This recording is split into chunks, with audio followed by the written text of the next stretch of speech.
Educational creativity চ্যানেলে সকলকে স্বাগত। গুরুত্বপূর্ণ যে তথ্য আপনাদের কাছে তুলে ধরবো সেটি হলো টেট সংক্রান্ত। টেট বাধ্যতামূলক। আপনারা জানেন যে ভারতবর্ষের সমস্ত টিচারকে আবার টেট দিতে বলা হচ্ছে সুপ্রিম কোর্টের অর্ডার অনুযায়ী।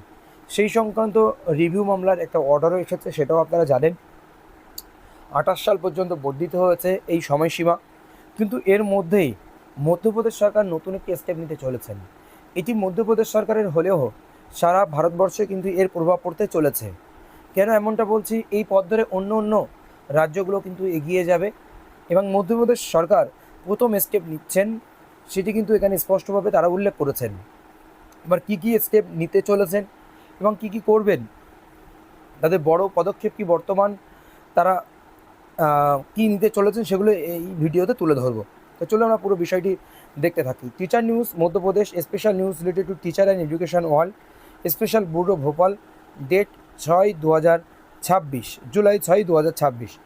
70,000 teacher who pass the TET exam and got employed. প্রায় 70,000 টিচার টেট এক্সাম পাস করেছে এবং চাকরি পেয়েছে। The school education department will again approach the Supreme court for teachers. টিচারদের জন্য তারা সুপ্রিম কোর্টে যেতে চলেছেন, আবার পুনরায় সুপ্রিম কোর্টে যেতে চলেছেন। কোন গ্রাউন্ডে তারা পুনরায় সুপ্রিম কোর্টে যাবেন, এটা সবচেয়ে বড় বিষয়। কিন্তু এটি অবশ্যই আপনি একজন কম্পালসারি টেট প্রার্থী হয়ে থাকলে, আপনাকে যদি টেট দিতে হয়, তাহলে আপনি অবশ্যই নিউজটি দেখুন এবং এই অনুযায়ী অন্য অন্য সংগঠনগুলোও কিন্তু অন্য অন্য রাজ্য স্টেপ নিতে পারে। Bhopal, the school education department preparing to approach the Supreme Court once again to seek relief from the teacher eligibility test. Teacher eligibility test থেকে মুক্তি পাওয়ার জন্য সুপ্রিম কোর্টে আবারও কিন্তু অ্যাপ্রোচ হচ্ছে the school education department for approximate 70,000 teacher in Madhya Pradesh. প্রায় 70,000 teacher মধ্যপ্রদেশে। The department argues that teacher recruited between 2005 and 2009 at already secure job. 2005 থেকে এবং 2009 থেকে যারা চাকরি পেয়েছে, রিক্রুটেড হয়েছে, ডিপার্টমেন্টের মূল আর্গু করার বা যুক্তিটা কি? Secure jobs by passing in government selection exam. তারা বিভিন্ন গভর্নমেন্ট সিলেকশন এক্সাম পাস করেই তারা কিন্তু চাকরি পেয়েছে। কারণ সেই সময় 2005 থেকে 2009 পর্যন্ত সেই সময়ের যে সিলেকশন প্রসেস ছিল, আর সেই সিলেকশন প্রসেসে তাদের লিখিত পরীক্ষা দিতে হয়েছিল কি মৌখিক পরীক্ষা দিতে হয়েছিল, সেইভাবে তারা পাস করে এসেছে। Therefore they should not be force to take the eligibility test again. তাদেরকে পুনরায় টেট পাস করতে বলা যায় না এবং জোর করা যায় না, তাদের মূল দাবি। এইবার আসি আমরা আরেকটি বিষয়ে। Senior official involve in this work stated that preparation are in full swing for a new petition to be filed in the Supreme Court. এবং সিনিয়র অফিসিয়াল যিনি রয়েছেন সুপ্রিম কোর্টে নতুন ফাইল করার জন্য, তারা ফুল সুইংয়ে প্রিপারেশান নিতে শুরু করেছেন, এক প্রকার প্রিপারেশান নিয়েই ফেলেছেন।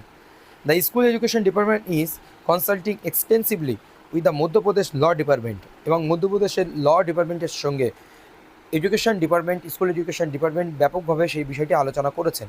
And senior Supreme Court lawyers on the legal matter. এবং সুপ্রিম কোর্টের সিনিয়র যে লয়ার রয়েছেন তাদের সঙ্গে আলোচনা করেছেন।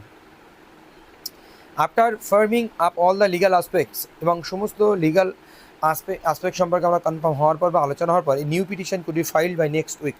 নেক্সট উইক মানে 13-14 তারিখের মধ্যেই কিন্তু সুপ্রিম কোর্টে আবার ফাইল হয়ে যাবে। এবার কবে এই মামলাটি উঠবে সেটা আমাদের দেখার বিষয়, এবং এই মামলার ফলশ্রুতিতে কী আসবে। এবার দেখুন, প্রথমত একটি মামলা প্রথম মূল অর্ডার কপি হয়, সেটাকে রিভিউ করতে হয়। রিভিউ যদি বিপক্ষ হয়, তারপরে সব কিউরেটিভের পথে হাঁটে। কিউরেটিভের পথে হাঁটবে না, তারা নতুন করে ফাইল করবেন, সেটা কিন্তু আমাদের দেখার বিষয় রয়েছে। হয়তো তারা নতুন করে নতুনভাবে গুটি সাজাতে পারে, এমনটাও ঘটতে পারে।